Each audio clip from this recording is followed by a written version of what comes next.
Hello guys and welcome back to another CH Weather video. Today we have a lot to talk about, and this is all about the upcoming severe and tornado outbreak possible. And just a quick overview here, we're expecting to see very damaging winds, large hail, and especially strong, violent, long track tornadoes, especially in the south. So let's get straight into it. Looking at the Day 2 convective outlook, this is for Friday. You can see a moderate risk placed for portions of Missouri, Illinois, Kentucky, little bit of Tennessee, and a little bit of Arkansas.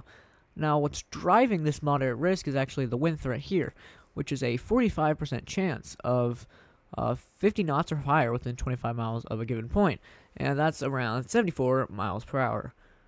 And so what it's saying is there's a 45% risk of winds greater than 59 miles an hour, and then that hatch means there's a 10% chance of winds of more than 74 miles an hour. So we're expecting significant winds really anywhere in that red and pink area.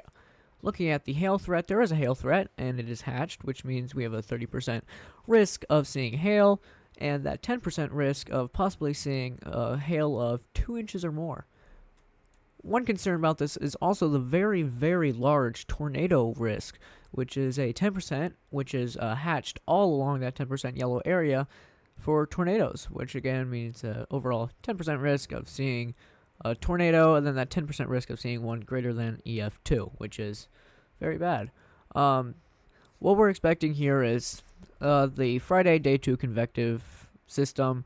This will be more of a linear mode, especially at more north you go. And that's why we can expect a greater probability of damaging winds and less of a tornado threat. Now, there still will be a tornado threat, especially the more south you go, because that's where the storms kind of start to break apart. They get isolated, and there's large dew points down there. Now, looking at the Saturday outlook, which I believe will get upgraded in the following days. I mean, it has 2 days to get upgraded. I think that the moderate risk some of that area might see an upgrade to a high risk, which is very, rare. I haven't seen that since probably middle of the year last year, unless I'm mistaken. But really, any high risk should be taken with the utmost caution and concern. So this threat is actually probably driven by the tornado threat. While the wind threat is still very, very high, the tornadoes down here look like they could possibly be very deadly, damaging, violent, and long track. So really, anywhere in that moderate risk, you guys need to be on the lookout. Do not take this lightly, because this has the possibility to change people's lives. If you're on the enhanced risk, you should also be on the lookout, because that still has a pretty high chance of severe weather for you, and that includes the tornadoes. And the slight risk as well, you guys need to be on the lookout. Places like the Ohio Valley some of the models are starting to look like there might be a bit more of a tornado threat up there than we expected. Looking at the total probabilistic outlook, because Day 3s don't have the tornado wind, hail threats put in, you can see 45% risk overall of severe weather with that hatched 10% risk of significant severe weather. Looking at the significant tornado parameter, this is for Saturday. I'm going to rewind it a little bit to Friday, because I meant to do Friday. And you can see what I'm saying when I say the tornado risk does not look to be as high. Where this moderate risk is located, it's pretty much directly over St. Louis. You can see right there. And it reaches to parts of Bloomington. Look right there. There's St. Louis, and smack dab in the middle right there. And you can see the tornado threat's really situated around there. So if I look at the model sounding right here, it is going to show possibilities of tornadoes. I mean, the Cape here is plentiful. 2,400 joules per kilogram, which is plenty. There is wind shear and a critical angle of 86, which means it's actually this critical angle, the closer you are to 90, the more favorable for tornadoes. Now, notice this cap. It's a pretty large cap, so the CIN is probably going to be pretty high, and that might be what's limiting the tornado potential based on this. But tornadoes are still possible in this area. Now, if I go to the Saturday, you can see the difference in colors are from the red to dark pink, and these are values I've really never seen before. Not to worry anybody, but when I click on this sounding, it's looking incredibly concerning. And this, to me, this looks downright just bad. The LCL is really low, so that means the base of the storms is going to be very low to the ground. And with a, let's see, what is this? And I think it's an SRH of 612 meters squared per second squared. That's very, very high. So that's just how quickly things are rising in the atmosphere. That's very high. Cape of close to 2600 is plenty for storms. I mean, this is like a nuclear bomb waiting to go off as soon as those storms initiate. The hodograph, very curved. Critical angle 59. Closer that is to 90, of course. More chance of a tornado. And it's following that classic supercell line right here. You can see if it goes to this point, it's where you can really expect supercells, which is isolated for tornadoes. Now, the most concerning part that I'm looking at is the effective layer STP with CIN. Now, basically, there won't be a lot of CIN down here. It's going to be incredibly unstable down here. And if you look, I mean, I'm not even joking when I say this is the highest line I've ever seen in this ever. So normally what you'll see is lines intersecting through all of these, and those show you what kind of tornadoes you can expect. This line isn't even going through the EF3, EF2, EF1, or EF0. This is purely just the EF4 and EF5. Now, yes, you're still going to see tornadoes like this, but this is saying that there is a very high possibility of violent tornadoes of EF4 or greater. If I look at somewhere else, maybe a little more north, let's go to south of Tennessee, southern part of that. There's still going to be a tornado risk here. It's going to say PDS tornado here. The Cape is a lot more limited here. The wind shear is still there, but there's still a chance for tornadoes, and I think that comes from definitely the wind shear and the SRH, which is an incredibly high value. If I go a little more south to about the center of Mississippi, it's going to say PDS tornado again. And actually, this is almost at the absolute max that it can possibly be. I mean, this line is at 10.5. The max is at 11. So that is just incredible. And the possibility to be very dangerous. So if you're anywhere in the orange in this sounding, I want you to be weather aware. Very aware. Because this has the possibility to be a very, very dangerous day. And that's what the moderate risk is led by, which is this really large threat of tornadoes. Now, if I go up to the Ohio Valley, there is an actual tornado threat up here. While it is going to be a little bit less, there's still a threat there.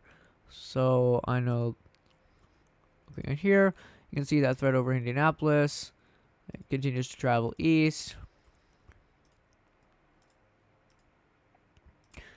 Into parts of Indiana and Ohio. Actually, I think that reflares up. If I can see. No, actually. So the thing with the Ohio Valley is what we're seeing there is there's actually going to be two lines of storms. You're going to have the line of storm that caused the significant severe weather outbreak in the Midwest go through. And then you're going to have another line of storms which has the possibility for more tornadoes. Now, the problem with that for the storms is that the storms that come through earlier in the day are possibly going to take a lot of the energy and stabilize the atmosphere. So the more storms we see in this area in the beginning of the day, the less worse the storms later on will be.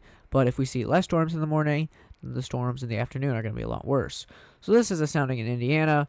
You can see a possible hazard type of tornado, about almost 1,800 joules per kilogram of Cape. Plenty of wind shear, critical angle of 71. So this is also conducive for tornadoes, and some of the models I was looking at later were also showing pretty high values for tornadoes within this corridor right here of parts of Indiana, Ohio, and northern Kentucky. Now, again, the utmost concern is definitely going to be in this southern moderate risk. There's a reason for that moderate risk is that the tornadoes have a very high potential of being bad down there. Looking at the simulated radar, you can see, I'm going to try and zoom in because, well, that's all. Looking at the Friday, you can see linear mode kind of start going through portions of Missouri as the storms pop up through here. That's where the wind threat comes through. You can see as the more south you go, the more discrete these supercells are, with the possibility of spawning tornadoes. And as we're talking about over here, the storms go through the Ohio Valley. This one shows them being relatively weak, so that'll keep the environment very unstable. And then here's when it really ramps up. You can see this linear and supercellular mode come in as it goes through. Kind of the linear mode goes away kind of towards parts of here, and you can just see a very large supercellular threat where that moderate risk is. You can see all these individual storms that will be able to take all the energy from the atmosphere and put down pretty much any tornado that they want. See the storms also go through the north as well. Look at the Cape and wind crossover. I'm trying to go quickly through these things to keep this video as short as possible. You can see on Friday there's plenty of Cape and wind. These are values of close to 2,000. These values here are 2,000 or more. You go into Saturday, and as the storms reach the Valley, you can see levels of 2,000. And down south, actually, the Cape is very impressive, approaching maybe 2,400 joules per kilogram. And that is very concerning. Look at the simulated IR satellite. This can also give us an idea of what we can expect storm-wise. I'm going to zoom out a little bit for the entire eastern U.S. You can see the initiation of the linear mode of storms for that moderate risk on Friday. And you can see some of the discrete supercells down south in the Kentucky-Tennessee area as they move through the Ohio Valley. And one thing that you want to look for, especially with the simulated satellite, is any of these areas where there are no clouds. Because if there are no clouds, that sun's going to be heating up the atmosphere and increasing the instability. So you can see the Ohio Valley has a good amount of time to come back with that instability that was taken away by this line of storms. But the south, especially with all that dew points, and there's really no clouds down here, there's plenty of instability down there, and it could possibly be very bad. You see the initiation of supercells in Alabama right through here. So this one shows them initiating a little bit more east of where the moderate risk is situated at. But just keep in mind, really anywhere in this moderate risk or risks here should be very weather aware. Looking at the actual 850 millibar wind, this is basically the lower level jet stream. What you want to see for tornadoes is areas of high dew points and this low level jet on top of each other. And the thing for Friday, which is kind of saving some of the people in Illinois and Indiana, is you have this really, really, really prolific and strong low level jet, but you do not have the higher dew point values that the south is seeing. Now, over Saturday, one thing that we were really hoping to see was that the same thing, would there'd be really no low-level jet and strong dew points, so that without that low-level jet, tornadoes wouldn't really be possible. But you can see it strengthens to, it gets very strong into parts of Sunday and Saturday, because there is an overnight potential for tornadoes as well. And that's perfectly on top of these dew points, which is very concerning and makes tornadoes very possible. One thing to think about as well is the total accumulated precipitation in inches, because there's the possibility for flooding from the Ohio Valley to the south. Anywhere in these purple is areas of 2 inches or more, so that's a good amount of rainfall to see flash flooding. So anywhere along rivers, low-lying areas should definitely be on the lookout. And last but not least, looking at the dew point, you can see what I'm talking about. When I say the Friday dew points aren't as high up there, you can see values of 60, which is conducive for thunderstorms. It's just not as high as you need to see for very strong ones. For example, down here, it's 70 degrees. As we go into Saturday, when that lower level jet forms down the south, you can see it moves that it brings very high dew points into the southern U.S. You can see parts of Mississippi with dew points of 71, Louisiana. These dew points go all the way north into the Ohio Valley, with portions reaching 60 up there, 60 along the East Coast. And one last thing to talk about is the day 4 severe weather risk. If I can go back out. There is a day 4 outlook for the East Coast. This is 15% right now, and because as the storm moves towards the east, it's still going to have enough energy to possibly produce severe storms.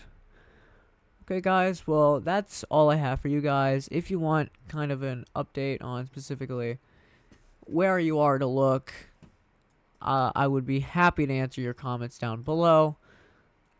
Gotta keep an eye on the moderate risk and the enhanced risks. St. Louis, we'll go through cities real quick. Des Moines, Davenport, sorry. Charleston, Illinois, Clarksville, Memphis, especially. Approaching Birmingham, Cleveland, Mississippi, any of these cities. And if I go to the moderate risk for day 3, you can see Baton Rouge, New Orleans, Natchez, Jackson, Mississippi, Tuscaloosa, and Birmingham, Alabama. Approaching Huntsville, Alabama as well, and Montgomery, Alabama. The enhanced risk includes Atlanta, parts of Tennessee. This includes Linear City and Nashville. And then the slight risk continues north through Louisville, Lexington, Cincinnati, Columbus, Dayton, Cleveland, and the city of Pittsburgh. So if you're anywhere in this yellow, and if you're anywhere, I'd say, in this area, I'd be on the watch out, but especially if you're in this area, you need to be extremely, extremely weather aware. Keep up with the news, keep up with your National Weather Service. This is a great time to practice how to stay safe from tornadoes. Find the lowest level spot in your house, which is preferably a basement. If you don't have a basement, go to the most interior room of your house. See if there's a storm shelter nearby you, especially places in the south, because places down there don't have a lot of basements.